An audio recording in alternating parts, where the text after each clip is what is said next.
What's going on, world? It's your boy at Big Game James underscore 36, and this is Big Games B.S, part of the media group presented by, MFTK Foundation. All the different things that are going on with the foundation. Um, we we got it going on, but I'm sure we got a packed show. A lot of different things, a lot of stuff that we go FSU related news. I got some insight on FSU that a lot of people um, don't normally get because I get access to things that other people don't, and it was pretty cool. They want to talk about that when we get into our FSU segment. Plenty of NFL things going on. Um, Probably talk about how to solve the world's problems when it comes to FSU again, but it's steps to be able to take. So on that note, let's go ahead and start our show off with the word of prayer so we can get right into it. You already know what time it is, dog. Thank you, God, for another day. Thank you, God, for another day. Thank you, God. God is great. All the time. All the time.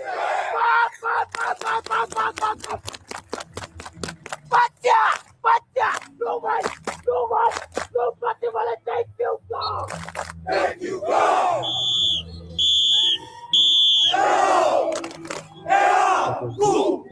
Go.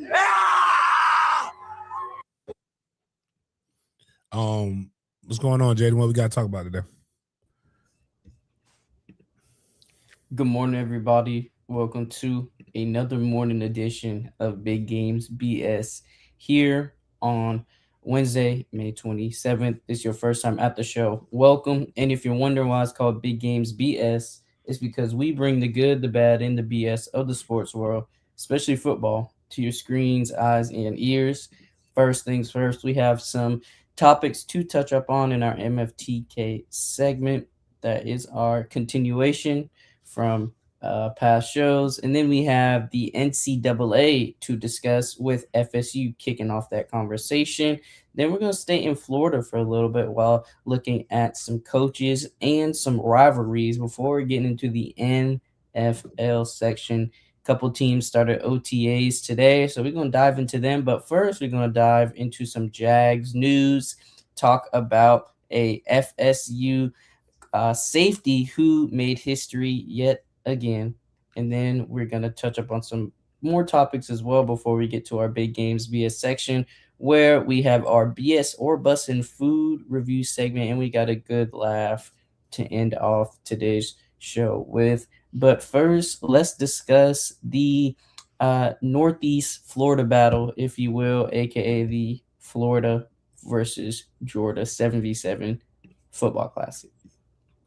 We're gonna open it up to the southeast. We're gonna go do more stuff, so it's not just gonna be Florida, Georgia. We're gonna try to invite some more teams. We needed more out-of-state teams to want to come do that. It's kind of that weird time. June, you're fighting a lot of colleges. July, you're not fighting colleges as much as you're fighting just teams trying to get ready for the regular season. So a lot of times guys are in camp. They got camp is like starts the last week in July, going into the first week of August. And, guys are just trying to get ready. They're doing full pad camps. Those are the new rage.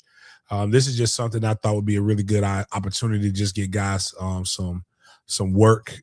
And, it's a good cash prize, 10,000 racks. We're trying to get, hopefully we'll solidify all of the names that we're going to have at this tournament, and then we'll start priming matchups and potential matchups, 4-star versus 4-star. Seeing guys go up against guys, and I'm a big fan of it, of competition. And again, the cash prize, it was the largest cash prize until that damn another showcase came in, and they're giving 15 bands, and they got me before I could go get asked for more. I'm just not gonna compete. I'm just gonna let them have it, and I'm gonna be happy with my 10 bands. Yeah, like it's just or they just bid right, or they bid like right under it with the prices right. Like, so it's like Like, man, I'm just like, whatever, dog. But it should be a good event, nonetheless, in between my packed July.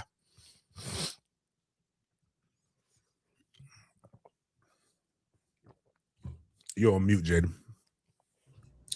Then you also have the Tallahassee Legends football camp as well. This is in June, though, on Saturday, June 20th. Tell us some more about this football camp right here. Just again, some free opportunity, free, FREE. Hold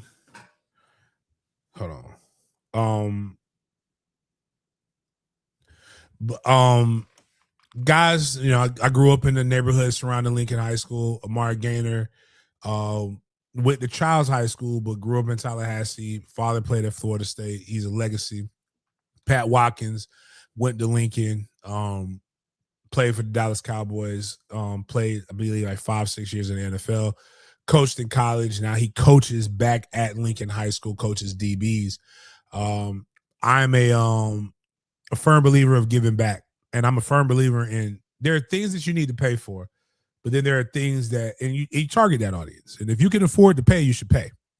But there's a lot of people that could not afford to pay for things. And I was one of those kids that, my mom paid for some stuff, but we couldn't pay for everything.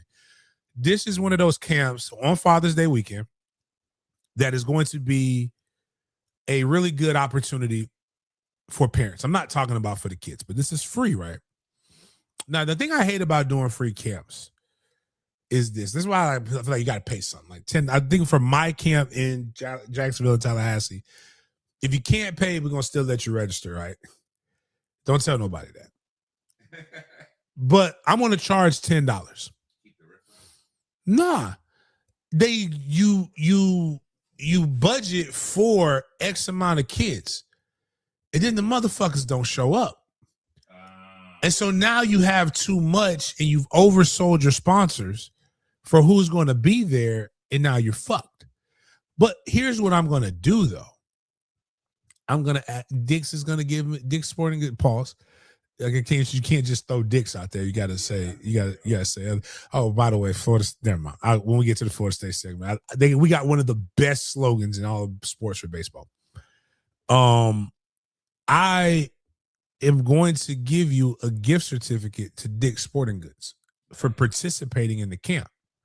But you got to come to the camp. So this way, if it's $10 and I get 100 people to pay $10 and 100 people don't show up, that's just $1,000. That's $1,000 in my pocket going toward the next thing. But if those kids come up, I'm going to give you your money back. I'm going to give you probably like a $10.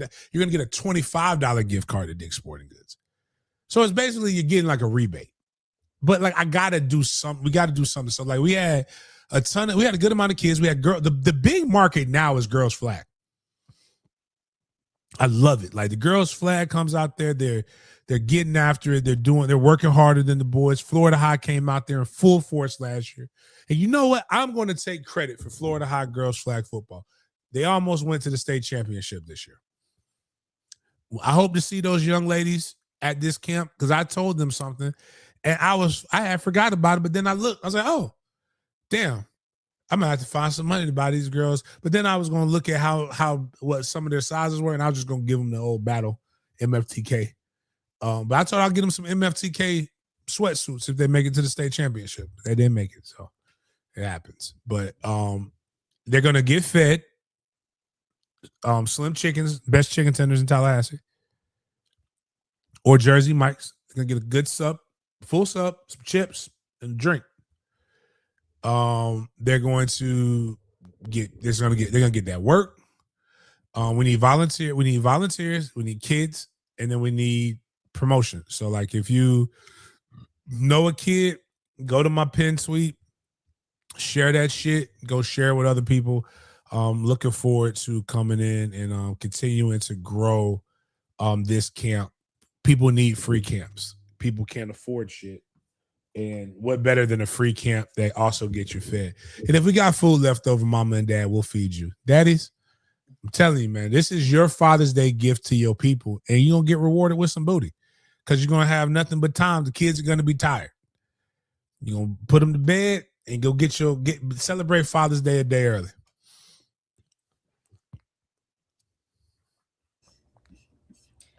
So according to Chris Lowe from On Three, this is the site that is going to be most likely for the Georgia FSU game. So for the Georgia FSU game in 2028, the site that is most likely going to be at is either in Orlando or Nashville. And for other ACC games, neutral site possibilities for Clemson, Georgia in 2029 and 2030 include Atlanta, Charlotte, in Dallas. But for FSU fans, to kick off this segment, we wanted to give you guys an update on that non-conference matchup between Georgia and FSU in 2028 at Orlando or Nashville. James, which one you picking out of these most likely sites, Orlando or Nashville, for that Georgia FSU game in 2028? It's a 2-year contract, so it's probably going to be Orlando and Nashville. Like 2028 will probably be whoever's the home team will probably get, like Florida State's the home team for the first one, it'll be in Orlando. If we're not, it'll be in Nashville. And that way both teams have to travel. Both teams are gonna have to fly, more than likely. And both teams will have to be in hotel accommodations. It'll be to where now both teams fan base, both teams will have the same amount of allotted tickets to be able to sell. And you should have to like really push. And I like that. I like that for those things. I don't really know about how many Nashville FSU fans are there, but I do know Orlando Seminole Club is pretty active. And you'll see it's a good little where the way Camping World is set up. By the way, one of Miami's major boosters owns Camping World, the actual company. Fuck. But the way it's set up is like, you just have it's really good for tailgating. And I already know the person to hit up. I'm just gonna set that shit up and do my thing again. So I cannot wait to host the tailgate.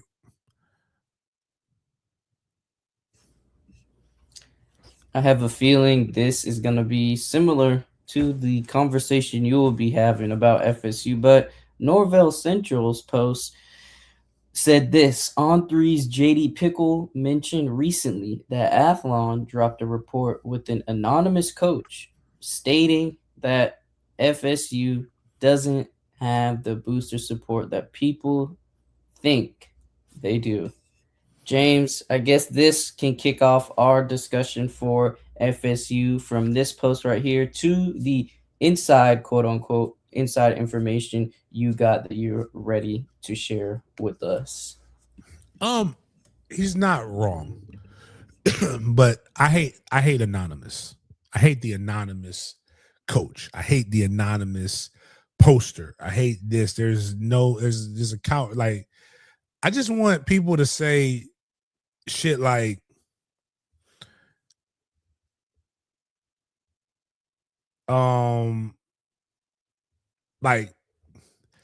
James Coleman stated that Mike Norvell sucks. Like, stand on that shit. Whip your dick out. Let people know. Let folks know it's big. Like, this whole, anonymous coach says that they believe Florida State is trash. No, bitch. Say who are you? Say what you feel. Say what you mean what you say. And because you can legitimately, as a writer, I can just say anonymous and write something that sounds kind of close to the truth, and it can go viral. And that's just not true. That's just not the way the world works. But like, Florida State doesn't have the booster support. Not that people think, that most schools do. Like, it has got nothing to do with all Florida State broke. It has nothing to do with all Florida State isn't this or that. It has everything to do with Florida State was a woman's college up until after the Great War. Florida State has not been playing football for over 100 years. Florida State doesn't have leather helmet money. We don't have fifth and sixth generation Knowles. or Bull Gators. We are essentially new wealth. We're not the University of Miami, where it's a private school in a city that experienced exponential growth when agriculture from Latin American countries became a hot commodity in America. For reference, Miami is the only city, not the state, the only city in America who did not experience a recession during the 80s when the nation was in a nationwide recession. They experienced exponential growth because cocaine was so prevalent.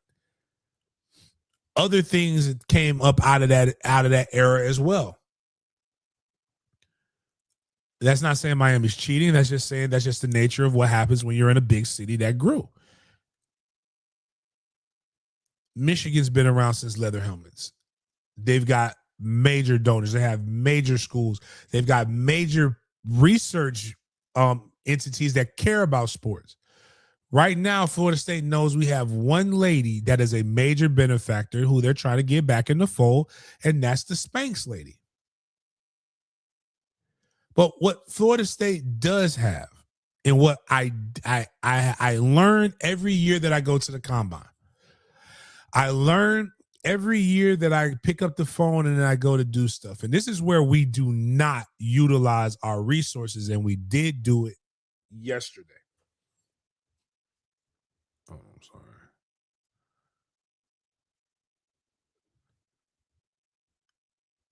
Okay.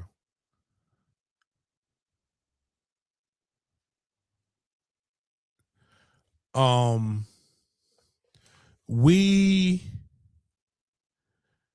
have a ton of people in the NFL. That is the goal still at the end of the day. Not just a ton of players that played in the NFL. We have a ton of players that are on NFL rosters NFL staffs. Yesterday we had a meeting with current players, current former player. We had like kind of supposed to be like a happy hour mixer. It's funny because there's so many guys that are old now in college that you can bring up a bunch of 21-year-olds. Now we didn't drink. None of those guys drank. It was cool.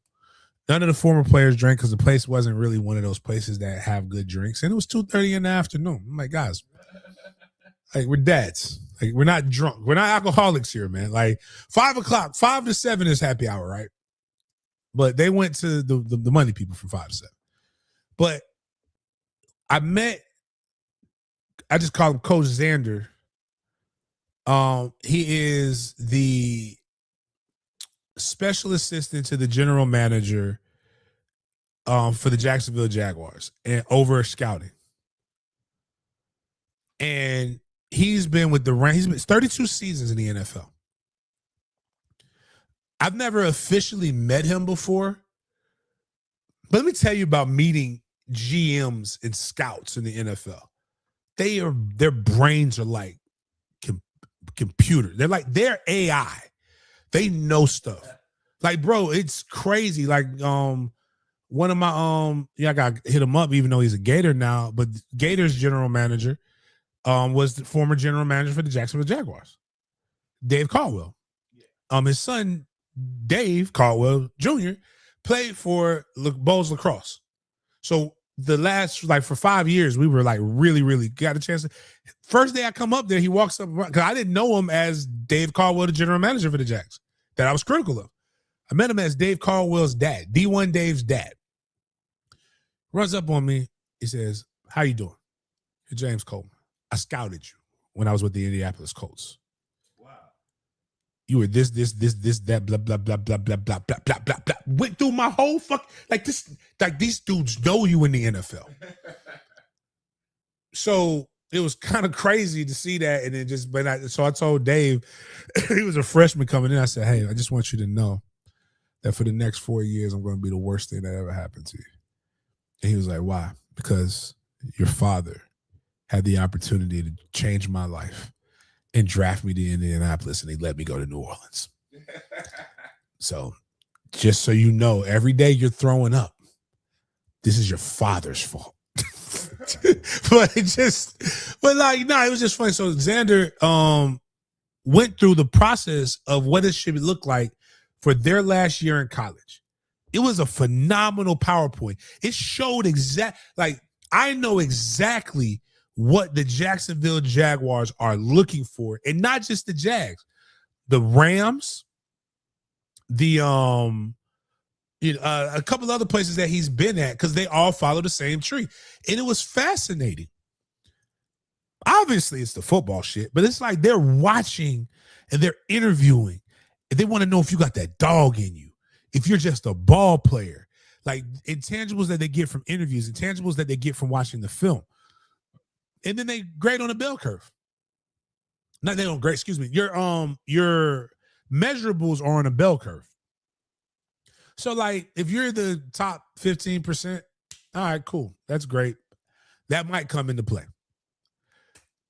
As long as you're on that curve, and the things that you can't measure with tests that they can only see with the eyes, and if multiple people, they're getting a lot of, like, they will draft a guy, like, so it explains the D tackle that they took from Texas A&M. He's not super tall for a D tackle, but he has the intangibles that they're looking for in a football player. You can get that. You can take your current draftable players.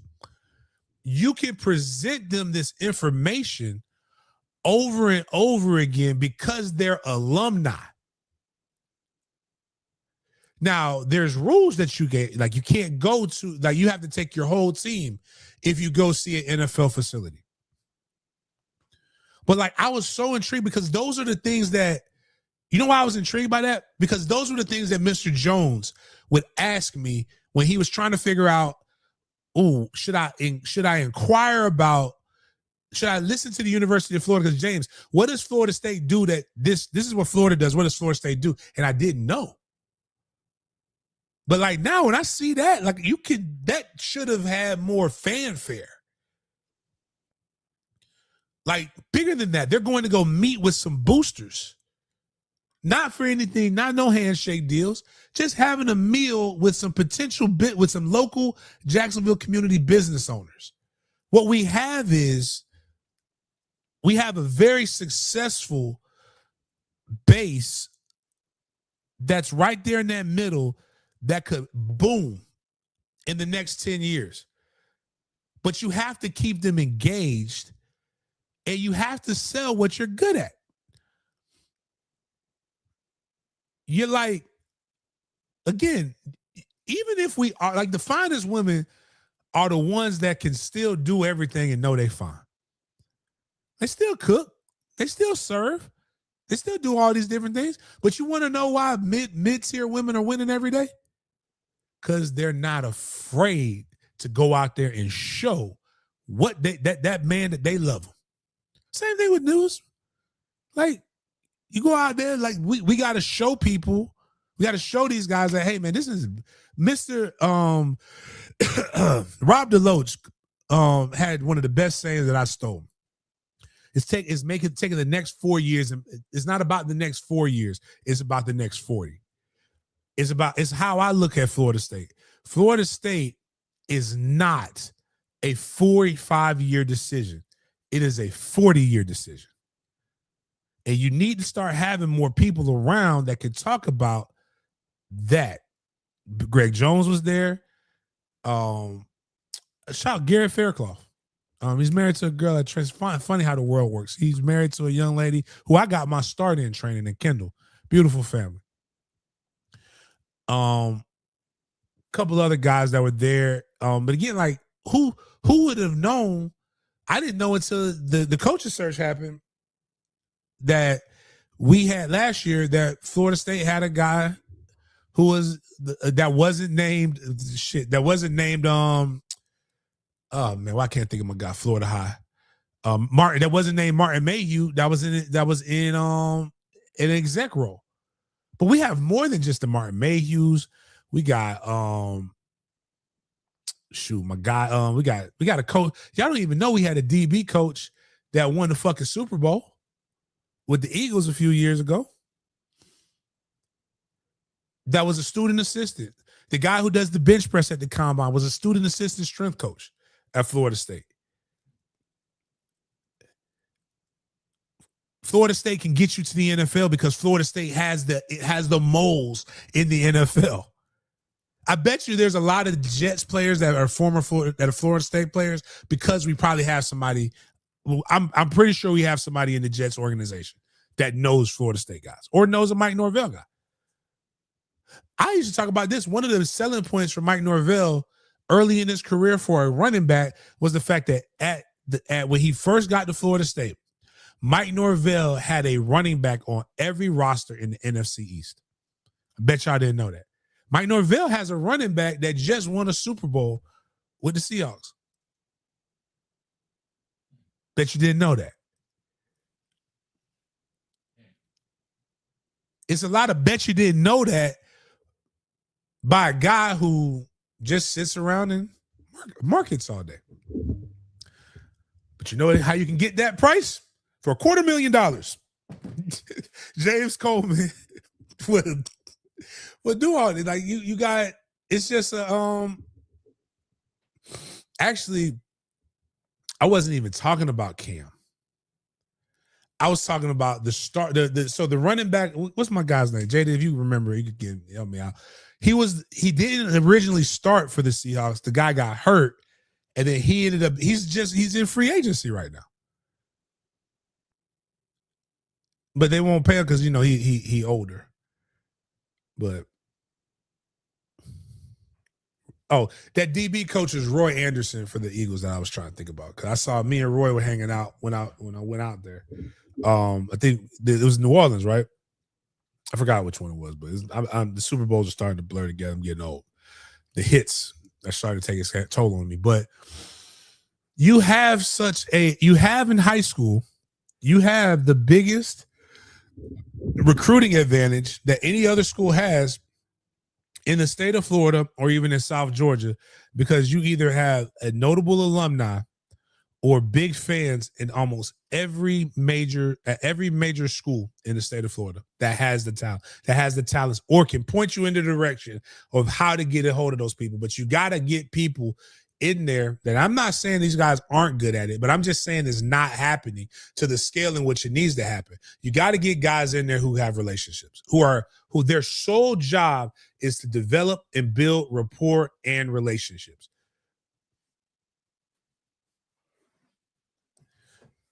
And you had it. And then you got to have guys that can seal the deal. We were talking about one of my teammates that everybody talks about. I called him yesterday. Antonio Cromartie. Everybody loves to hate my dog. He's crazy. He's batshit crazy, but he's a good guy, not a bad guy. But we were talking about how, there are people who love the program so much, not because of we played for it. It's because we grew up in that shit. Like you don't know what it was like in Tallahassee in the 90s. It was a magnificent. It was a magnificent time to be alive. We got into a lot of shit that we probably shouldn't have got into, but we lived. So you know what it's like going to a FAMU Bethune-Cookman basketball game at 11 years old when you're almost 6 foot. You're 6 foot 140, and you think you're small, but you're the same size as the average freshman enrolling.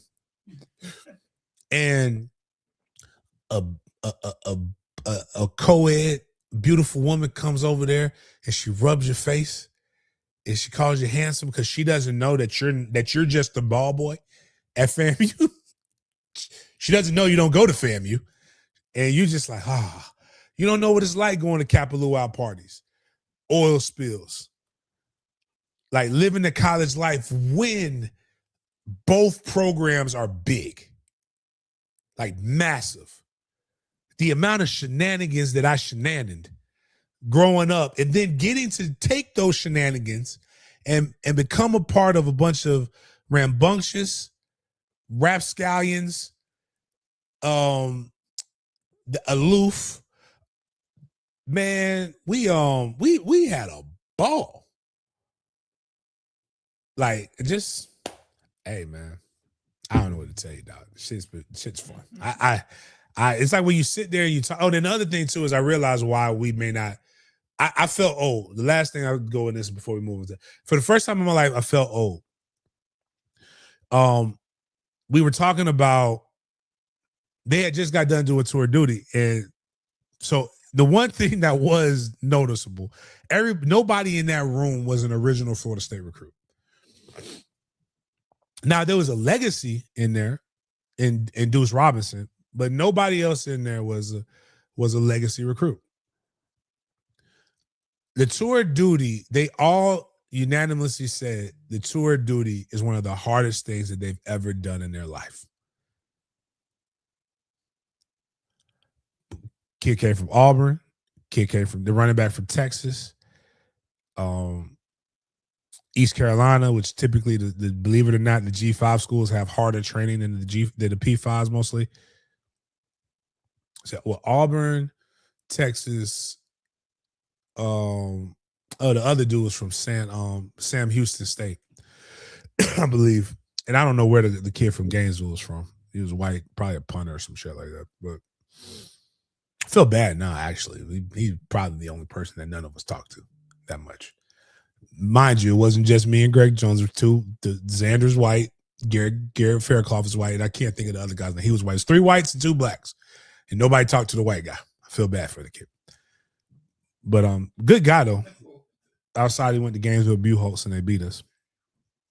But when they told me that shit, and we started talking about mat drills, you should have seen their faces. And they were just like, they thought we was just doing mat drills just for hard. He's like, well, did y'all win? I said, did we win? Shit, we won conference and got cussed out because we just won conference. We won 10 games and got cursed out. Said we had messed up the program. We won 10 games. I was like, wow, Jesus. I said, yep. I said, this is why it ain't the kids in charge. Like, we got soft. What they call soft parenting, soft coaching developed this culture. Man, y'all better start getting out there cussing these kids out. I started telling them, I said, dog, I get it. Like, my sons love Florida State, but y'all suck. So it's like hard. Like, I told them this straight up. So like, how I talk is how I talk. That's why I don't get when people get mad. Like, you knew what I was when you met me. I said, it's very difficult for my son. I said, my son does a podcast on y'all, and he don't want to do that shit because y'all ain't no good. I've been wondering what happened. Like, he was depressed. Like, he was going through the process of depression. He cared more than they cared. Yeah. I can't talk. I don't want to talk about these losers. Like, I'm like, yo, son, you can't fight, dog. Like, chill out. You gonna make me have to whoop somebody's ass over you. Don't say nothing good, so he says. He's like, I'm just not gonna say anything at all. Like, fuck these losers. Like, beat Alabama, was all good, and then then you lose to Stanford. What the hell is going on? But, and I told him, I was like, you know how I felt, how the city felt when you beat Alabama? Like, yeah. Imagine that times 10. That's what the city was like. It's like, shout out to Fahim. Fahim just put out there, somebody put out a thing that I guess he's been married for 18 years or something like that. Open marriage, one. Not what you would think that he's married to, but she goes out and gets strippers for him. Military woman, 4 years older than him. Moral of the story, get you an older woman. It's the moral of the story. Like, but now we had like Payne was hot during that time. Like Tennessee Street was like, it was a parking lot when it was on fire. It was the best of times. Now we're in the worst of times. But they'll get over it. Or they won't, and we'll get a new coach. Last thing I don't know, Jay, do you have the baseball that we're hosting a regional for baseball? No, I did not have that in there. No. Best thing right now is sold out for everything outside of general admission. So I don't want to sit in Gin Pop at a baseball game. So I'm not going. It's called, they say Pack the Dick. It's Dick Hauser Stadium is the name of the stadium. So we got to go Pack the Dick. Love it. Love it. Other names that could help for FSU basketball. The the Donald Tucker Center is the name of the Civic Center, Tallahassee Civic Center. The official name is Donald Tucker Center. It's where they play the basketball games. You go tuck job, or tuck it in, or in the tuck, or something like that. It's not what we want to do, because we'll probably invite a different community out there, because that's what they be talking about doing. They be doing the tuck. They tuck it away. So we don't want to do that, but we want to make sure we have really, really good names. But Pack Dick Hauser Stadium, Pack Dick. That's even worse. I don't know what to do with that one. Pack Dick Hauser Stadium for the baseball game. But oh man, it's good. Look, again, I had a great time. Long story short, I had a great time. We have to become more creative with our engagement of people, and I know what could save Florida State in the South as we're going through a massive regressional political climate. There is something that you can do what Bobby did. Bet on black. Don't conform to the DEI shit. Like the things, be more inclusive. And there are a lot of black alumni who really, really want to opportunity. Like when you're seeing droves of old white people leave, this is where you go attack the young black people. They'll buy tickets if you make it affordable. If you make it this, they will donate money. If you provide brunch at Doak, or come up with something cooler than that. But like I guarantee, and then you'll see more. Start creating black millionaires, and you're going to start seeing those black millionaires in turn want to create more black millionaires. Because only white people don't want to see people get rich for some reason. Like, I don't understand this shit. Like, they want to see rich white people get richer, but this is for me. I don't, again, my white people, y'all can correct me on this, but like, I'm not white, so I don't understand it. It just looks really, really bad. But like, if you have opportunities for young black men to make more money, they're going to figure it out. If I know that Florida State just made me $2 million, and instead of me paying, what would that be? Instead of me paying anywhere between $500,000 to $600,000 in taxes, maybe more, 700, I could give half of that, even half of that 700 to my university that I know is directly going to go to getting young men paid that could reinvest into my businesses and my things. Man, I'm going to go do that all day. You ain't even got to do it. You just work with the former athletes first. Again, I promise you, if you start creating more millionaires, like one of Georgia Tech's biggest things that they can say, we'll move on. 1 in every 4 Georgia Tech graduates is a millionaire. That is insane. We cannot say that at Florida State. But if you could say that at Florida State, you would have an abundance of money in every project that you would want. That would be my way to get my goal if I were the head coach at Florida State and I'm making $10 million a year. Mike does this for me, by the way, through his Keep Climbing Foundation. Every year, they are one of the biggest donors to my book bag drive. I cannot fault Mike Norvell has consistently been one of the biggest donors to my book bag drive. And I'm not saying he doesn't do this. He might not even have the time, but I would hire somebody that could create the time. I want to know every former player that has a business and what their business is, what their nonprofit is, what their passion is. I want to know every accountant that's a former player. Maybe not Ken. Ken had to do some hard time. Good guy, but Ken, I don't know what happened with Ken, but Ken kind of, we can't use Ken Alexander no more. But like other ones, I want to know all the lawyers. I want to know all the doctors. I want those guys coming in and doing shit for us. I want to know who, athletes. Garrett Johnson's in tech. I want Garrett Johnson, who's also a Rhodes Scholar. I want Garrett Johnson to come in, and I want him to talk about how we can get our young men to invest in tech. I want to get this guy to come in and I want these guys to talk about this. I want this guy to come in. I want this guy to talk about that. I want the best of the best to come in and discuss these things. And I want to match them with our bigger boosters. And I want to tell them that, hey, man, it's your job to know our old players so that we have the connection to get to our young players. I'm going to show you, I'm going to teach you how to fish so that you can fish for the rest of your life. I promise you, if you keep doing that, in turn, you're going to churn out some great men. You're going to churn out some great boosters. But in turn, also, you're going to find some kids that ain't going to just transfer out on you. They're going to give it everything. And I know every school isn't doing that because I hear what the people are complaining about. But those are all tangible things that can be done very, very easy.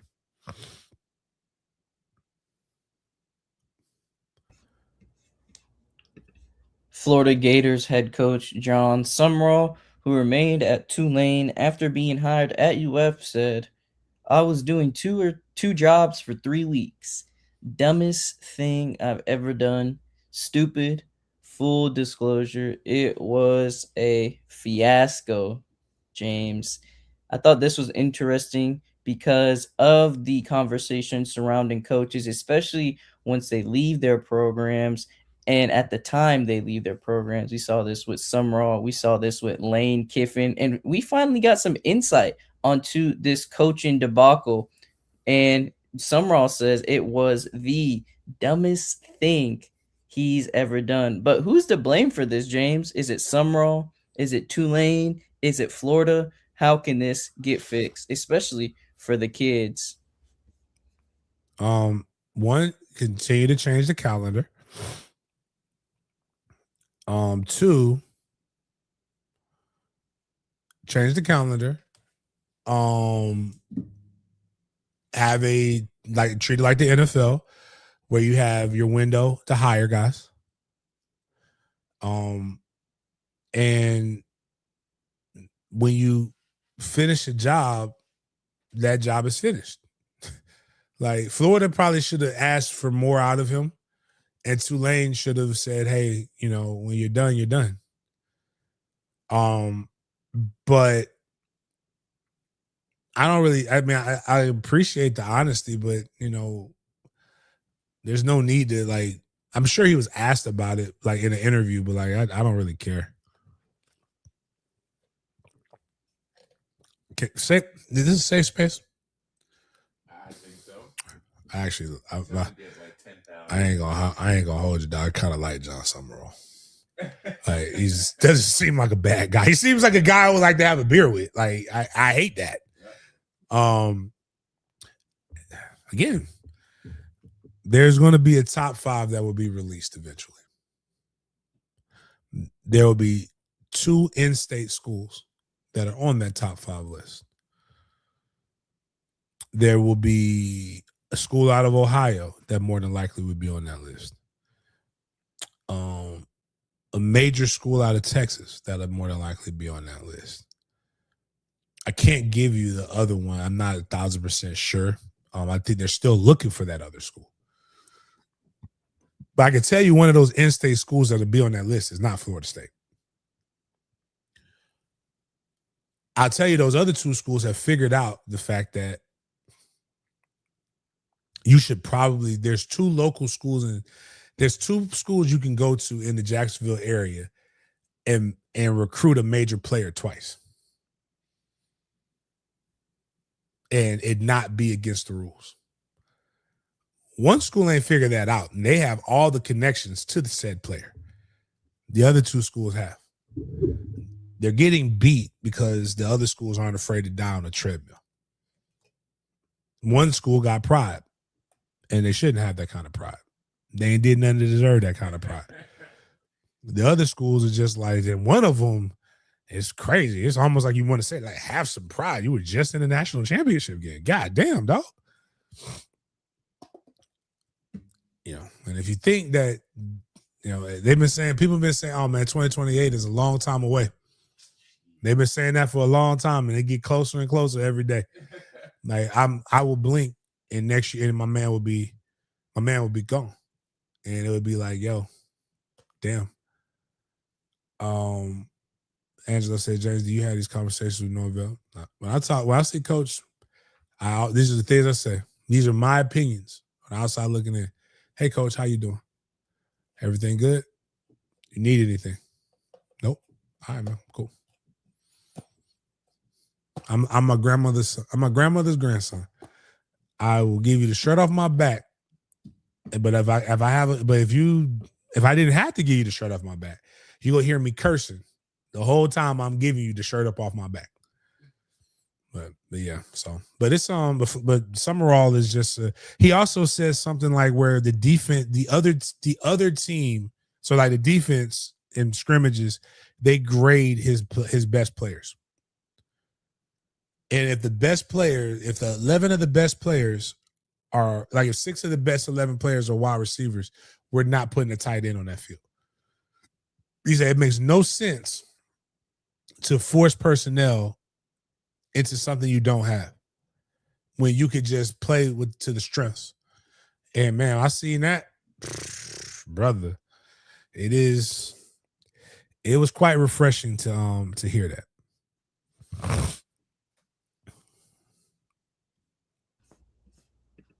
We have an update. The NCAA has ruled Texas Tech quarterback Brandon Sorsby ineligible. A source confirms to CBS Sports. And Texas Tech is appealing the NCAA's ruling that denied QB Brendan Sorsby request for reinstatement eligibility ahead of the 2026 season. Sorsby, who acknowledged wagering on sports, including on his own team, his freshman season at Indiana in 2022, filed for an injunction against the NCAA last week that would have allowed him to play for the Red Raiders this season after transferring from Cincinnati in the offseason. Texas Tech School President Lawrence Chauvinek said in a letter that we believe that given the facts and the context of Brandon's case, the NCAA's ruling should be reversed or modified as a generation of college athletes face the legalization and rapid proliferation of sports betting in our country. Gambling addiction is rising to the point of epidemic among college age men in particular, and Sorsby just finished his gambling rehab in Arizona as well. But just to reiterate, the NCAA has officially ruled Texas Tech QB Brendan Sorsby ineligible, and they are soon going to be filing for an appeal. So that's the update with the Sorsby and Texas Tech gambling situation. And man, they paid a pretty penny for Sorsby to transfer from Cincinnati to Texas Tech, around that $5 million range. It's been alleged out there. So we'll see how the appeal goes for Sorsby. But for now, he is ruled ineligible by the NCAA.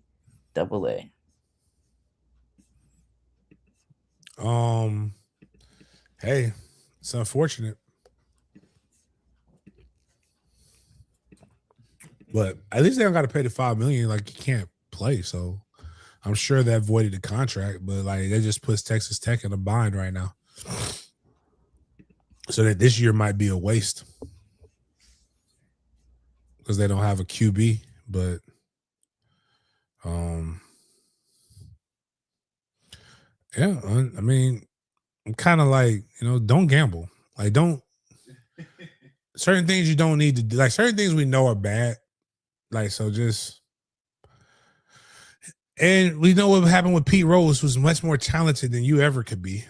So like, even if you're gambling on yourself, don't stay away from it.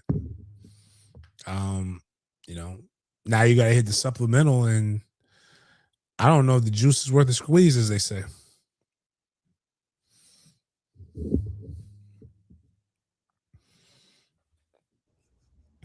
Let's dive into the Texas A&M's head coach's thoughts on the playoff expansion and see your opinion on it, James. So, Texas A&M head coach Mike Elko said this on college football playoff expansion talk. What does Mike Elko want? 40? Then I won't get fired. It's okay to make it hard to get to the playoff. Elko continued and said, none of us are answering for the good of the sport. We're answering for the good of ourselves. James, what do you think about the Texas A&M head coach Mike Elko's opinion on the college football expansion, especially this last line. We're answering for the good of ourselves.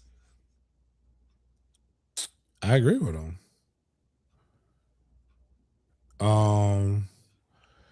You know, he's got a like one, and that's how Steve Sarkisian make this response. He said that I don't know how healthy it is when I seen a guy who made it to the college to the game before the Penn State played in the Natty. No, the game before the Natty, because Notre Dame played in the. Anyways, I saw a coach make the semifinal and get fired 5 games in the next season. Like, that's just not healthy. Like, it used to be a time when winning your conference mattered. Getting to a bowl game was a major accomplishment.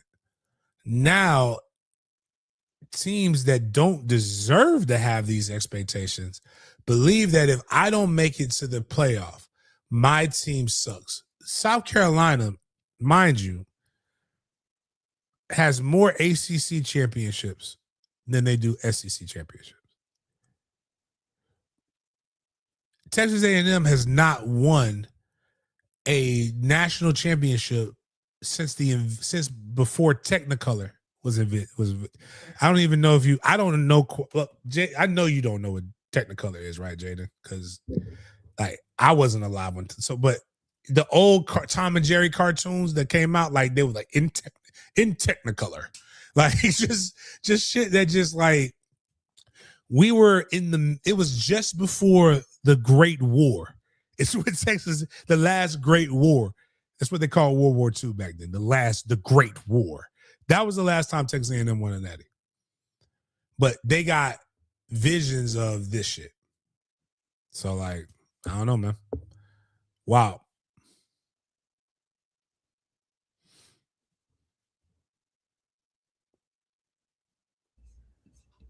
We got some more news coming from this 24 team playoff information on this section, excuse me. And on Monday's show, we discussed the SEC having its annual spring meetings in Destin and the 24 team topic being a very, very, very popular topic they were going to discuss. And it turns out that the SEC coaches have not reached a consensus on their preferred college football playoff format. CFP expansion is a key topic at spring meetings as the SEC and Big Ten must agree on a model by December 1st for a 2027 rollout. So I just wanted to share this with you guys. I know we talked about the SEC annual spring meetings and the 24 team playoff being a popular point of discussion, but it looks like the SEC coaches are split on this decision. So just want to give you guys an update on that as well. And speaking of SEC coaches, James, we got someone who was at FSU as a GA, now head coach at Georgia, Kirby Smart, saying this about the SEC breaking away if national rules can't be agreed upon. I've said this for a long time to our president. I've been a huge advocate that if we can't find rules that everybody plays by, then we should play on our own. I'm not afraid of that. I'm not afraid to break away and say that our conference is strong enough to go out and play. This is according to On3. But what do you think about Kirby Smart's opinions on the SEC breaking away if national rules can't be agreed upon?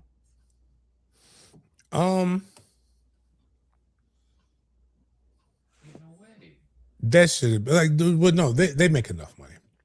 Why don't you do it because you make enough money? You do it because you make more money. If they did it, the Big Ten would do it.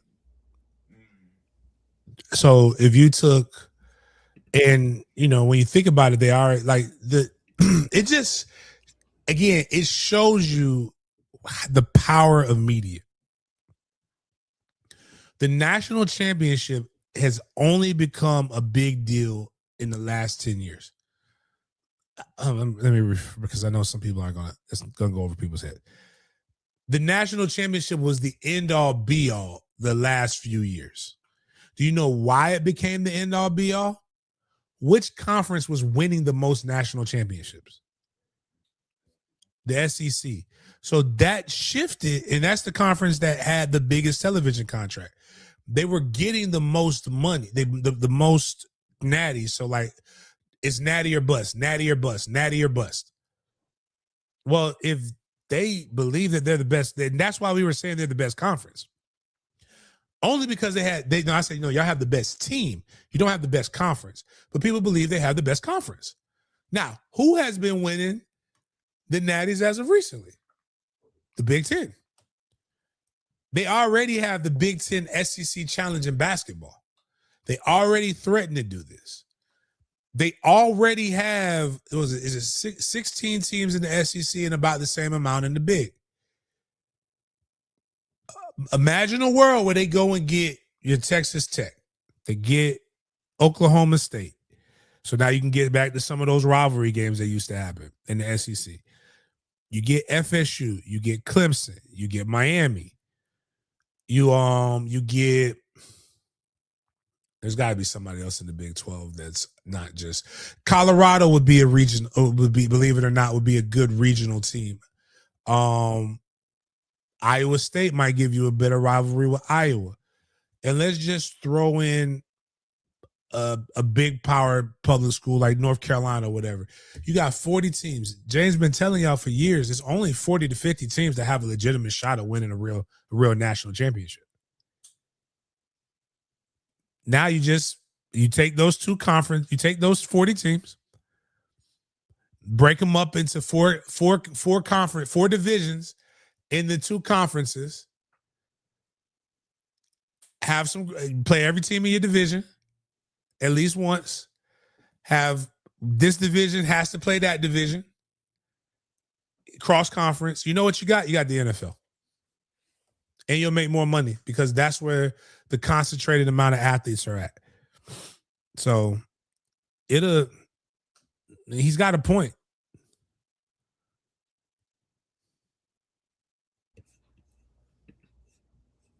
Let's look at one more thing before we get into the NFL segment. And we are going to be looking at the top 15 rivalries in college football.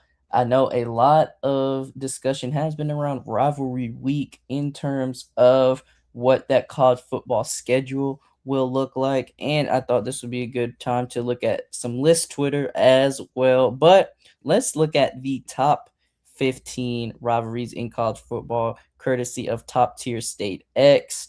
And I know we're going to have a lot of opinions on this one, but I wanted to see your opinion on this, James, and I wanted to hear what everybody in the chat had to say about this. But let's get to it. I know the top 5 definitely are all ones that can be moved around depending on which part of the country you're at, but top 5: Auburn, Alabama, Michigan, Ohio State, Oklahoma, Texas, Miami, Florida State, and Army versus Navy. James, are you replacing Are you replacing Miami FSU with Florida FSU for your top 5 in college football? We're going to start out from the top 5. Okay. Definitely replacing those two because regardless of what happens, those games are full. Miami fans only come when they're good. And they leave if they're getting their asses whooped. We've seen that. But it is an important rivalry. It's just not as big of a rivalry as Florida State, Florida. Move it. Okay. Auburn, Alabama is not bigger than the first two. I mean, the second and third team. I'm putting Army Navy as number 1.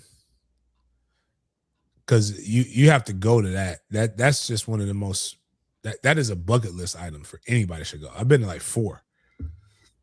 Terrible football. Great atmosphere though. Great game. Clemson, South Carolina, that man, for most of its existence, that's been mid. Yeah, I don't. Some of this shit is that you is UGA Florida not on there? It's number 8. Okay.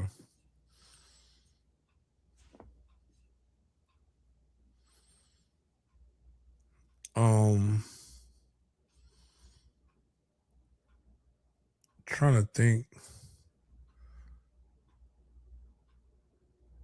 Notre Dame USC. That's been one for a while.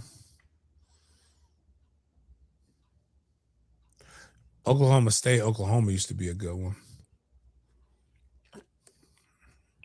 Can't play it anymore though. I'm not overly mad about those.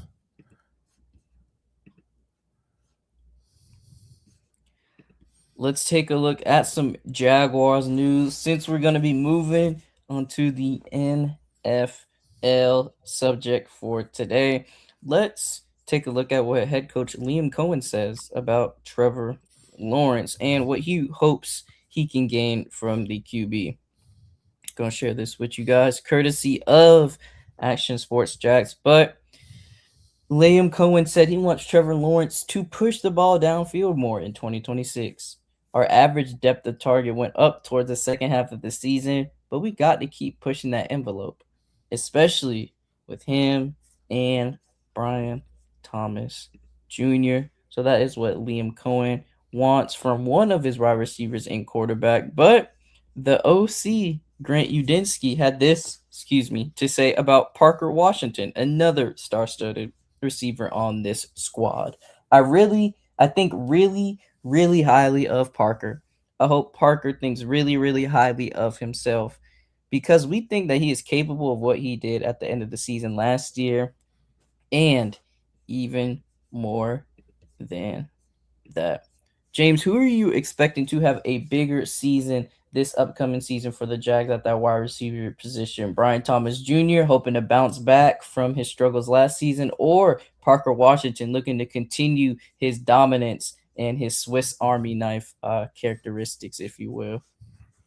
I think I really think it's got to be BTJ for them to be able to get to that next ascension. You started seeing them get better once they brought in damn, I can't think of Jacoby it. Myers. Yeah, Jacoby Myers. But you got to have a guy who can be your deep threat down the field, and I think that's where BTJ comes into play. So while I do like Parker, I think he's going to be.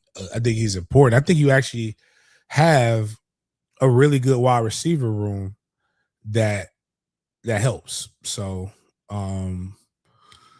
I think they just gotta. I just don't think Parker Washington is anything more than a number 3 wide receiver at this juncture.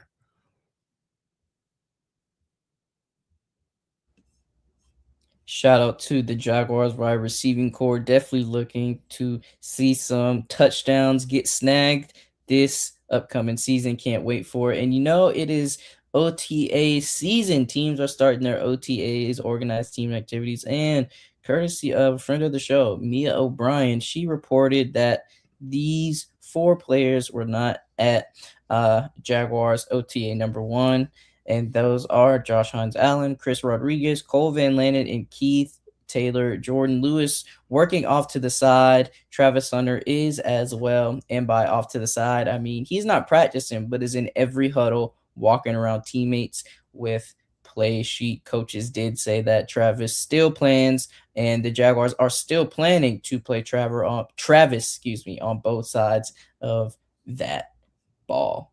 So just wanted to give you guys an update for my Jag fans out there. And let's take a blast from the past right quick, because Fox Sports NFL posted the 5 biggest comeback wins in NFL history. And we got to show some love to the Jaguars for cracking this list because of their historic game against the LA Chargers in 2022. While the Chargers led 27-0 in the second quarter, Jaguars came back and beat them 31-30. And this is including both regular and postseason games. So the Jaguars hold the 5th biggest comeback win in NFL history, while the Vikings hold the first. This was a crazy game, a 33-point comeback win in 2022, while the Colts led 33-0 in the third quarter was a crazy game. Then you got the 32-point comeback from the Buffalo Bills, 28-point comeback from the Colts in 2013, and a 28-point comeback by the San Francisco 49ers on the Saints in 1980. So I just wanted to put this graphic up there. What Just makes the Jags one so crazy is that the Jags defense didn't get a single turnover in the second half. It was just nothing but 3 and outs by the Chargers. I was there that game. Mm-hmm. Yeah, that was nuts. Was that 2013? I wasn't. It's Oh, Tony Dungy. No, it's not that. I'm talking about the Colts comeback. Why did I feel like there was another Colts comeback that was crazy on Monday Night Football with Tony Dungy though as the coach?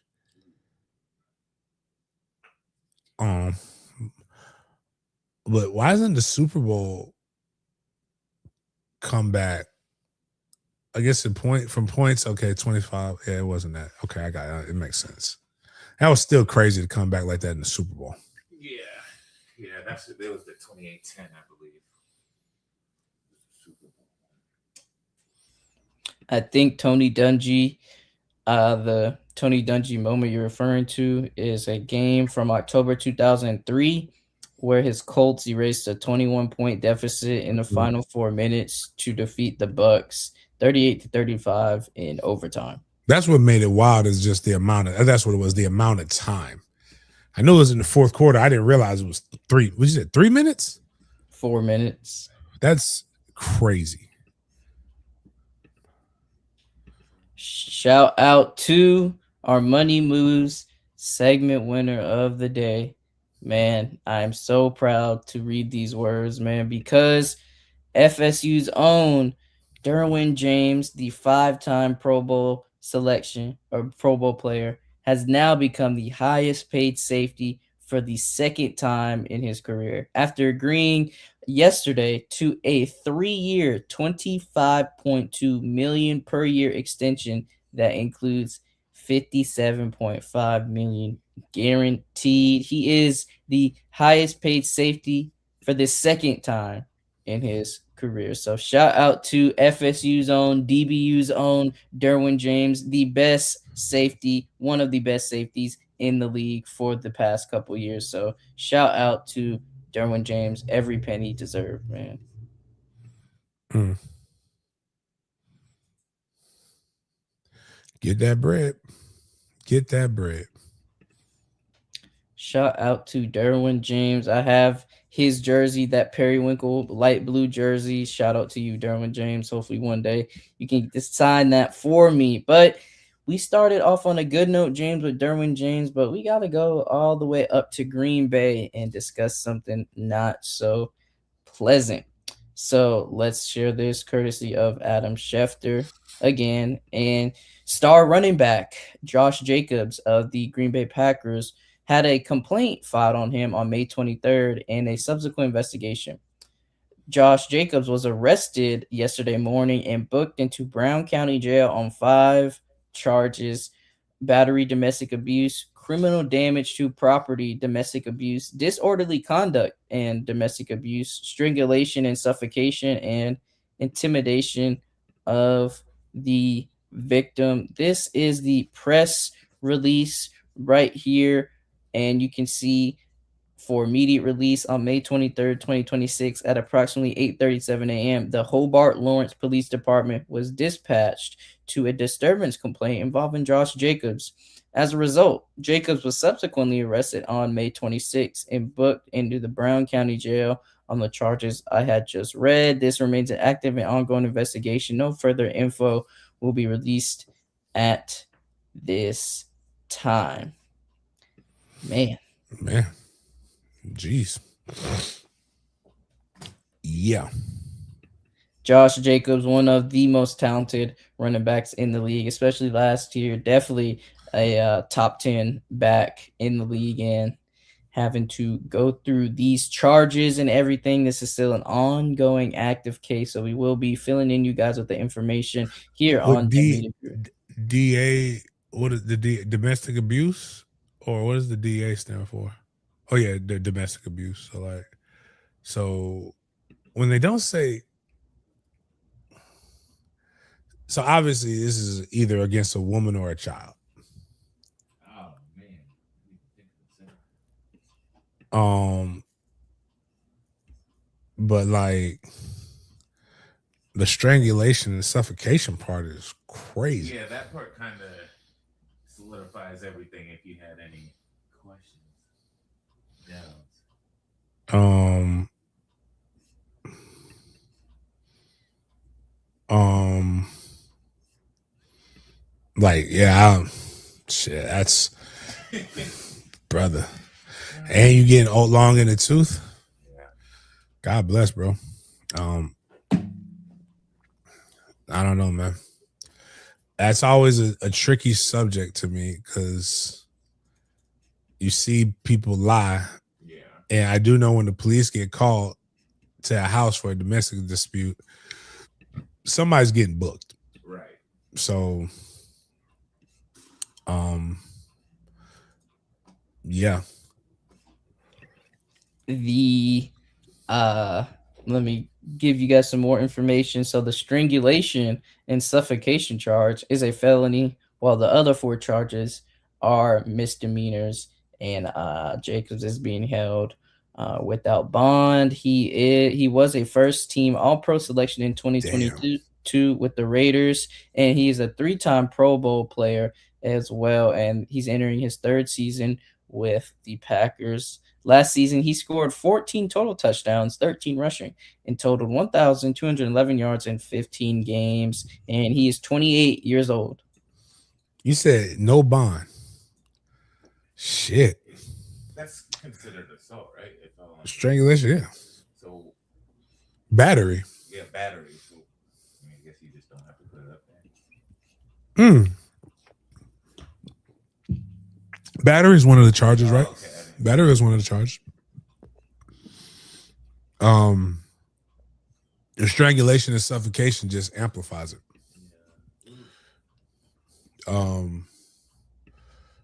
I'm shocked. Like, why didn't they give him a bond though? You football players got to learn. You can't hit regular people. Y'all can't touch us. Listen, You're man. too big. Yeah, and you can strike. Yeah, it wasn't worth it. And I'm gonna go to another thing, and this sounds. I'm not victim blaming. I don't know who the victim is in this. Right. True. People love pushing buttons until they get the prize that they don't want to get. Clearly, this man is unwell in normal everyday life. You know why I know he's unwell? He goes and he dresses up every day of the week. But for national audience on Sundays, he wears a helmet, he wears shoulder pads, and he puts on tight capri pants. The way they're dressing now, they are Daisy Dukes. To where you can see everything unpure in his thoughts. And then he goes and runs full speed into other men that have on helmets and capri pants and shoulder pads that are running full speed at him.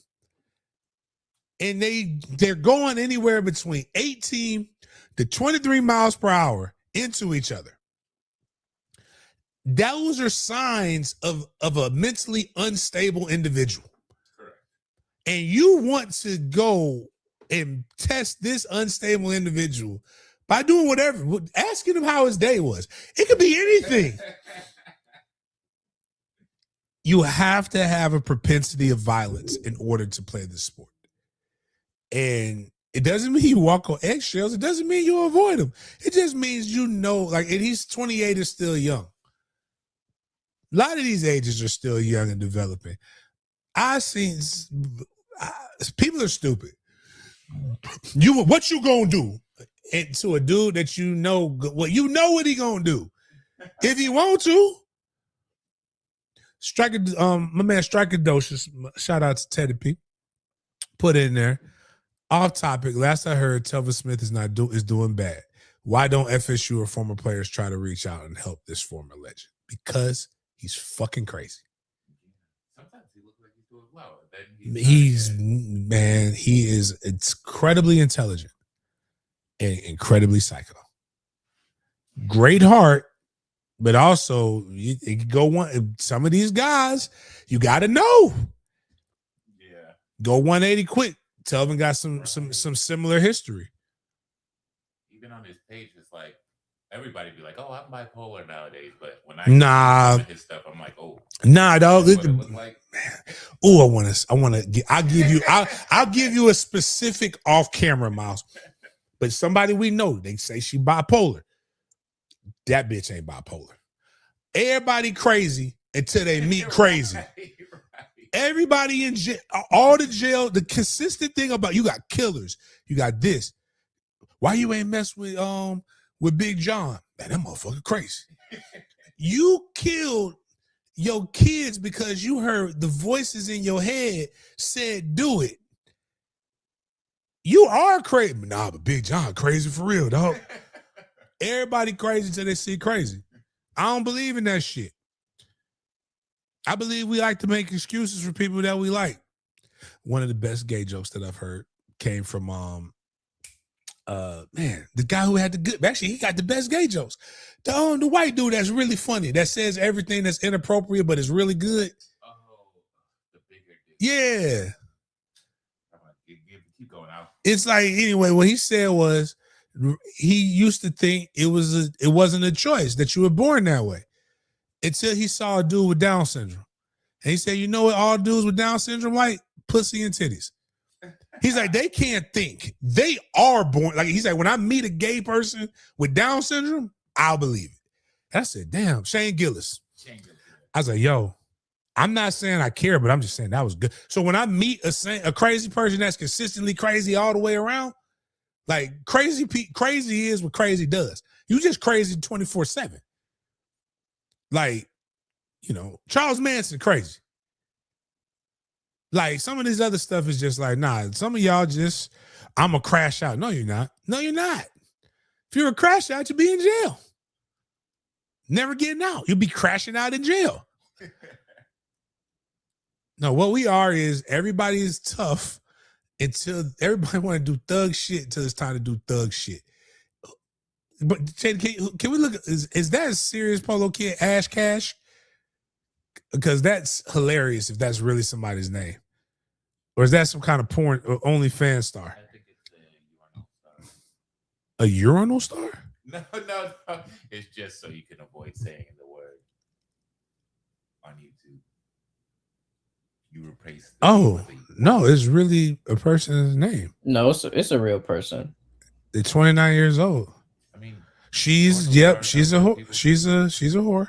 Yeah, there we go. Yep. I mean, my bad. Let me rephrase it. She's a social media influencer, which is code for, yep.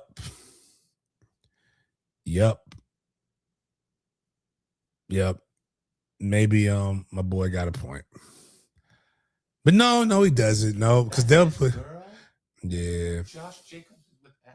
Oh, please. So, whatever celebrities, y'all are just. Yeah, that's dumb. He deserves. You know what? This might be what it takes to save the generation. He might have to fall so my boys can listen to. See, this is why I blame rap music. There was a song that came out when I was about Kai's age, maybe a little younger than Kai, but there's a group called BBD. They broke from your way, boss. They broke out. They're from Boston. Yeah. Their name is Belle Biv DeVoe, and they had this song called Poison. And they said, I don't even know if she got a big butt, but don't trust a big butt and a smile. The point of that song was don't trust them. And it's that love, like loving a woman who got written up constantly on her report cards that says seeks attention in class. or talks a lot, like those are not the ones that you want to wife. She's already was with the NBA player Sharif Cooper and rumored to be kind of linked to Caleb Williams. So she like fruity booties. And that's an op. The Bears and the Packers are rivals. Brother, like again, that's how I was telling somebody. Y'all got. That's why we need OGs. We don't need fathers as much as we need OGs. We got plenty of fathers around. We ain't got enough OGs. These are the women that you. I'm sorry, ladies, you can cover your ears. If you don't like this, this may sound misogynistic. I don't care. These are the women that you fuck. You do not wife these women.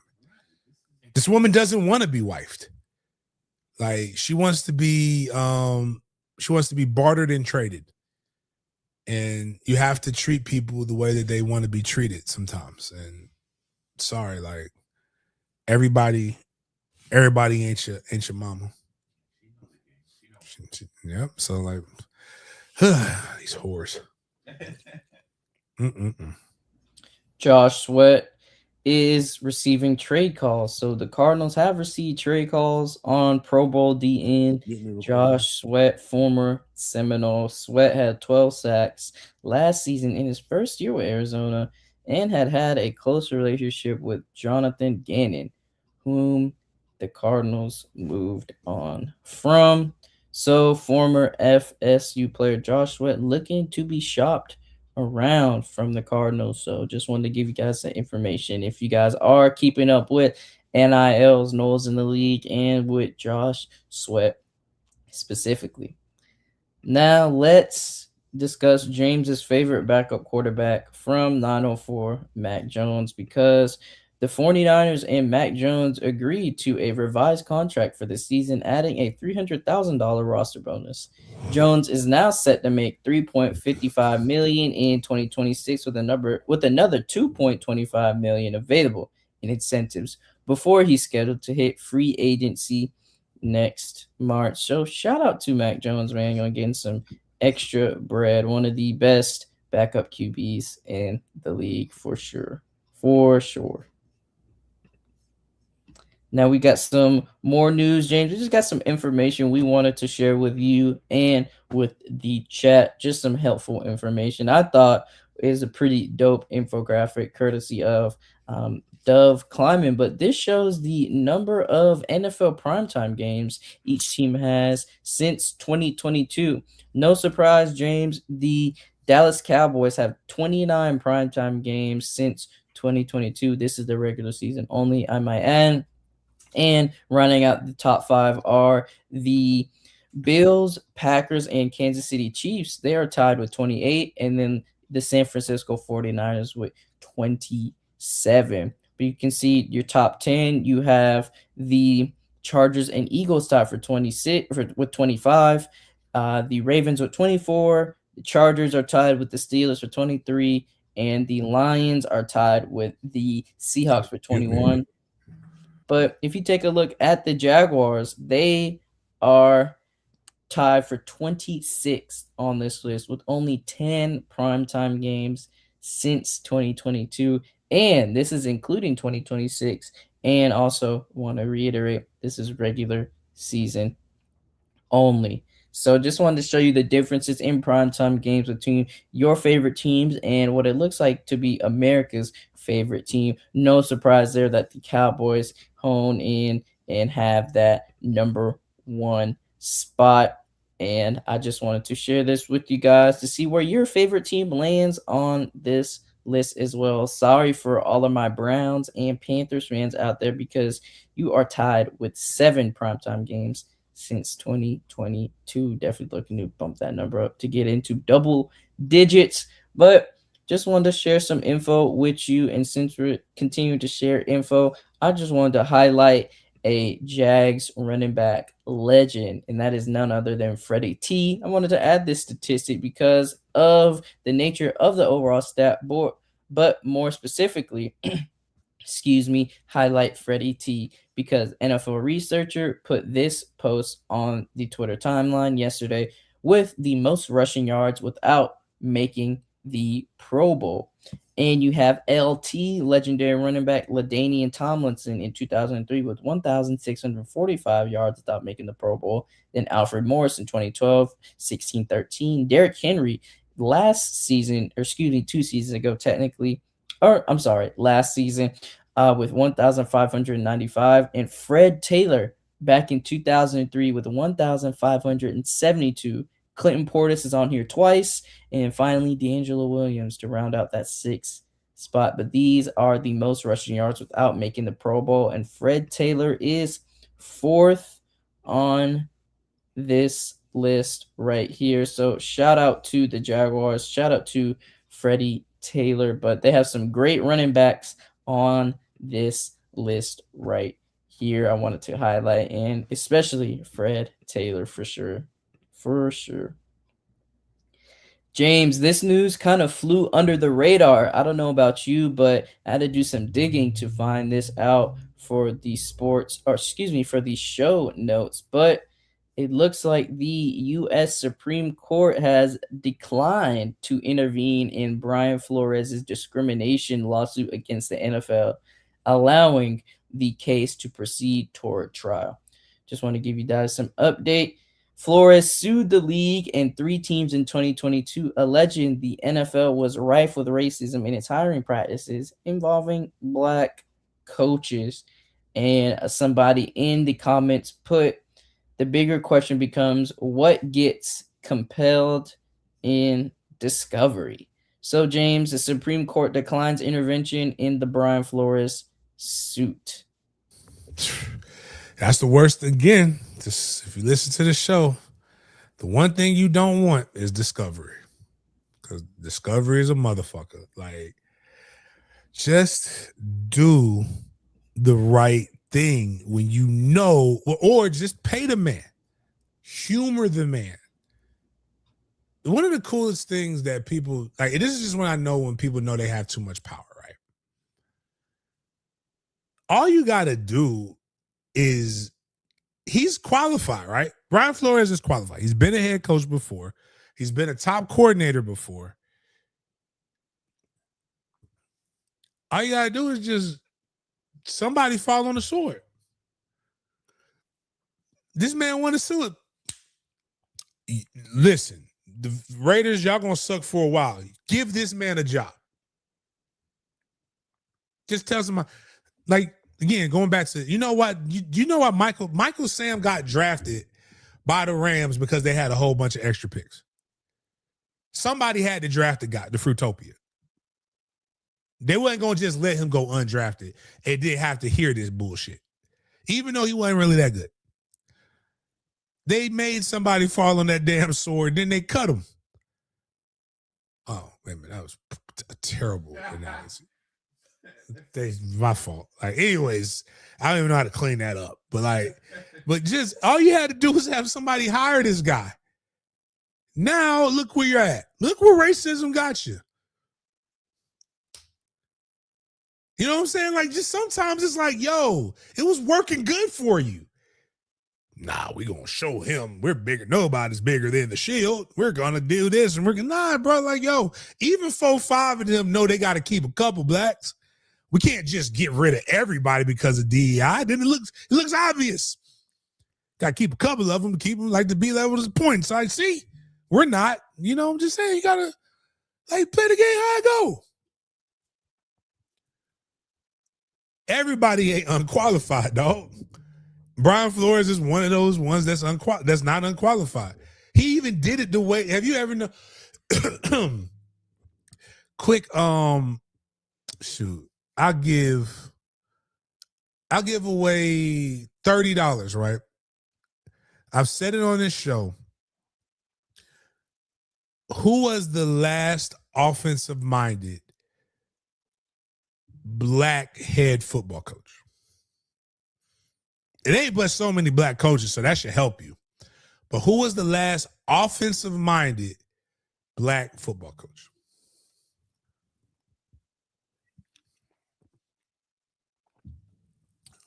Give you about 5 minutes if y'all can. And he was right about Tua. Said Tua was ass. He's picking on Tua. Dungy was a DB.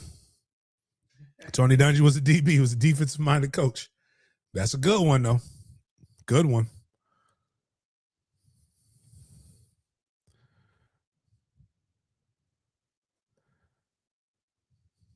And this guy was a head coach multiple times. I guess that'll give you a little bit more of a clue too. Now, Raheem, that is a good one, but he was he was a notable defensive coordinator, so I can't give you that one. Polo Kid, send me your cash app. I got you. Dennis Green, close enough, was the last offensive-minded head football coach in the NFL. In order to be a head coach, and if you listen to not Mike Epps, if you listen to Omar Epps, the former Pittsburgh Steelers coach, Mike Tomlin, who was a wide receiver in college, he will tell you what was told to him. He had to change himself to the defensive side of the ball, and that's the only way that they will hire you as a head football coach, as a black head football coach. Almost every black football coach in the National Football League has been a defensive-minded guy. And when you look at even what the Vikings have really done outside of a couple seasons, outside of Dennis Green, hasn't been good. The Cardinals hired him right after he got left with right after he left the Vikings. But the two guys that should have gotten it, now one of them just bounced around. Like he'll never get it now. But I mean, what did the KC go to, like 5 straight Super Bowls or some shit like that? And they still didn't hire Eric Bieniemy. It's not Eric Bieniemy. It's Andy Reid. No, it's Eric Bieniemy. Andy Reid's like, it's Eric. I trust. No, we don't care what you said. We're not hiring him. We're going to give the special teams coordinator a chance to be the head football coach. Like, God damn. You know what? He's just a wide receiver coach. But damn it, maybe he can be a football coach. Like, again, maybe it's not. But when you write it down and read it out loud, what does it sound like?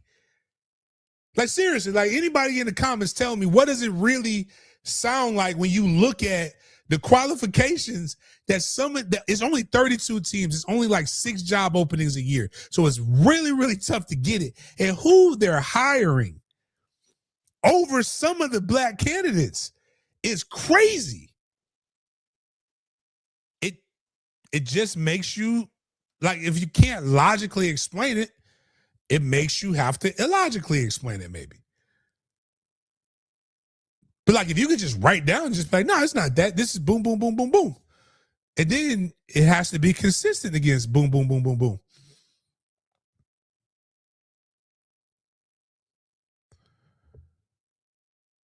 But the problem is it's never consistent with boom, boom, boom, boom, boom. And then there's only one way. They all tell you, man, if you want to be a head coach, you got to be a defense guy.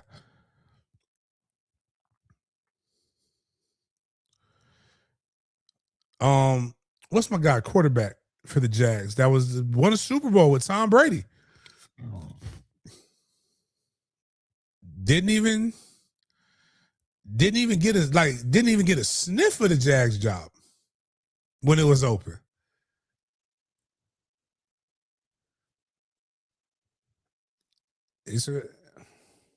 Brian Leftwich. He won a Super Bowl ring as a player, won it as a coach. Nah, son. Nah. We gonna hire within. No. That's not the one they hired. Yeah, that was Doug. They went and got they hired Marone. Not Marone. No, we had anyways, but Eric went to college after he got snubbed numerous times, but now he's back with the Chiefs again.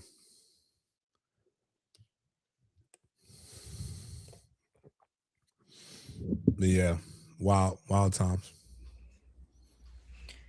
We are at the BS or Bussin' food review segment, part of the Big Games BS section for today. And today we got a wild one for you guys. I know it's a little bit of a tongue twister to say, but if you're new to the show, if you're new to BS or Bussin', we want you guys to spam BS or Bussin' in the chat while looking at this food item. BS if the food item looks trash, or Bussin' if the food item looks good. We got a video for you guys right here. It's a little bit of a tongue twister of a chicken parm mac and cheese with truffle sandwich. So let's see if this is BS or bussin'. There is no sound in this video, so we will be seeing some subtitles and some chopping with no sound, just letting you guys know. But here it is right now.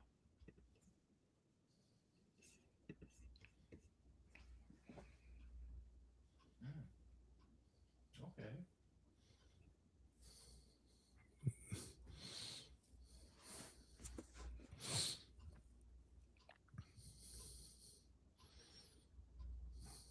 Okay. Oh, so he making real mac and cheese, not that white, not that white people shit. Okay. No offense to cheesy mac, but like, we don't do that here. He just didn't bake it. It's a real knife right there. Oh man, I hate when they show it like that because it look like. Okay. So he,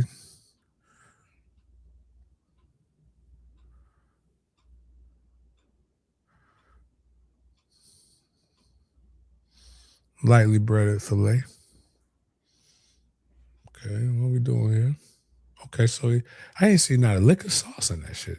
I was wondering why he ate that dry ass sandwich, but now maybe I just didn't look at it right. Oh, okay. Mm. Yeah. Oh damn. Yeah, that's gonna have to be close. Yeah, that's about all you can eat for the day. I mean, yeah. I was wondering why he was eating that dry ass sandwich, but I like chicken. If you would eat chicken parm with pasta and garlic bread, you eating this. That's all this is. Yeah. It's chicken parm with macaroni noodles. And no dry ass sandwich. Now he drank that dry ass. I was about to say, how does he eat that? He drank that dry. I know that red wine was dry. He drank that dry ass wine, and then he bit into that sandwich. And but like once he broke it down, and I saw that it had some sauciness to it. Yeah, I fought with that. I don't like dry. I don't know how people eat dry sandwiches, man. Like that's just too much. That's too much work. Too much esophageal work. How crazy. The lesbian barbecue. Well, I mean, oxtail pound cake. I don't even know how that works. Pound cake is sweet unless they're trying to make like treat cornbread like pound cake. Then I could get it, but I don't want no sweet oxtails. Yeah, I don't know. That's confusing. I'd eat it though. I'm eating that. I'm eating that. I just won't eat for the rest of the day. And I had to eat that at lunch, like so my stomach has a chance to people don't eat bread sauce. Like, y'all banging on bolognese? Like we beefing with we beefing on spaghetti? What the heck is wrong? Where did we come here? When did we get to this point where people don't like red sauce? Like that's the best sauce. Yeah, I don't know what that is. Nah, whatever. I'm rocking with it.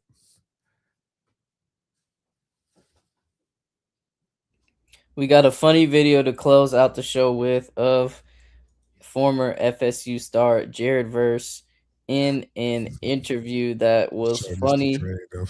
He did not know how to react, and it was a funny interview, man. But let's look at the interview. I guess the reporter's name is Ruba Wilson, and you'll see how Jared Verse reacted to the interview, let's just say. So make sure the video got sound, and we gonna play it for you guys right here. Beating the hell out of Puka. I don't know where he went. I'm beating the hell out of Puka.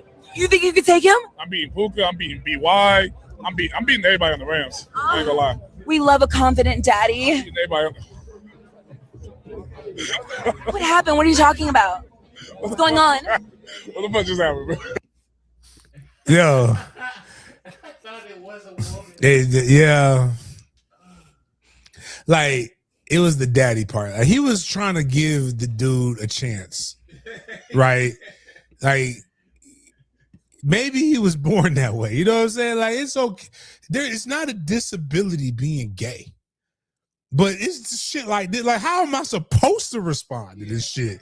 Like, yo, come on, my nigga. Like, and the fact that he smiled lets you know that danger could be on the way, but I'm trying to give you a chance. As long as they're not hitting on you, you good. But like, if somebody did that to me, I'm fucking, I'm laughing my ass off too. Before I'm gonna say, hey, all right, man, I gotta go, my nigga. But I will say this: maybe the interviewer got the wrong impression. And I'm gonna tell you why the interviewer got the wrong impression. Can we put the video back up? Just see how my dog is laced up right here. My dog is looking real glossy. Like, I don't know if he used a sexy red lip gloss, but like Jared's lips is really shiny right there. And he got the dangling earrings. I'm just saying, there can be confusion here, my guy. You know, you wearing a little bit of the uniform there, Jared. It's okay. You're not. If you are, I don't care. But you can see Jared was like being himself, the competitor. Like, Jared talks A1 shit. And, you know, but that shit was crazy. Like, 'cause actually, if you're looking from behind, right, you could be like, okay, well, maybe that's just a cut up woman, right? Right. And then you're listening and it sounds like a woman. Right. Most of the time it's like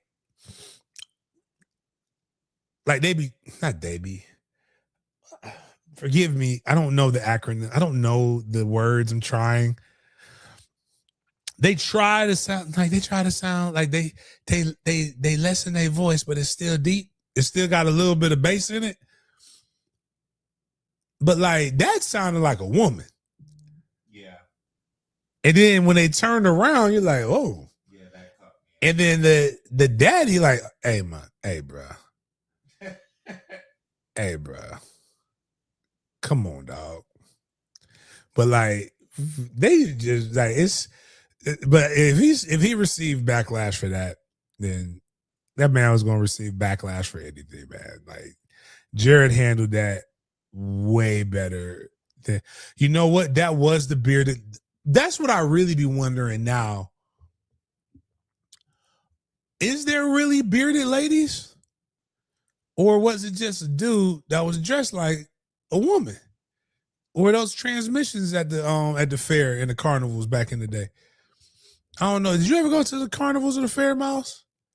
I think once I've been around here. Oh, here in Jacksonville? Yeah, so Well, shit. Well, you were like the one downtown? Yeah. Oh, hey, bruh. Like, That's not for me. you bold, man. Like, they shoot like a motherfucker out there. For real. But like, they I just, like, I don't know, like, some of the stuff, like, you know, I'll be curious now, like, because they just, the bearded lady, like, they just out here everywhere.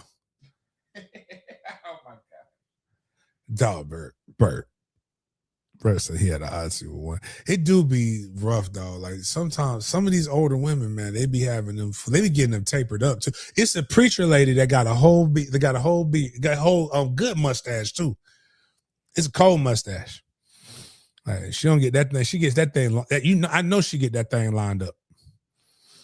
But anyways, yeah, that's wild, Jared. Wild, Jared.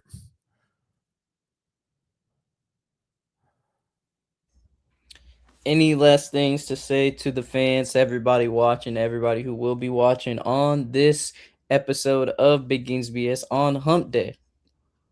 Nah, man. Enjoy your day. Stay out of weird shit. And please give the show a like, a share, and it just, just be careful when you're out here, man. Make sure, sometimes your uniforms is a little confusion to the confusions. That's what we're gonna start calling. I'm just gonna start calling them the confusions. Not the community of Fruitopia, the confusions. Because we all confused. I'm still shook. I'm still shook on that interview. Like I don't know how I would respond. Tell me in the comments how y'all would respond. But outside of that, man, appreciate y'all for chopping it up with me. We'll see you guys next time.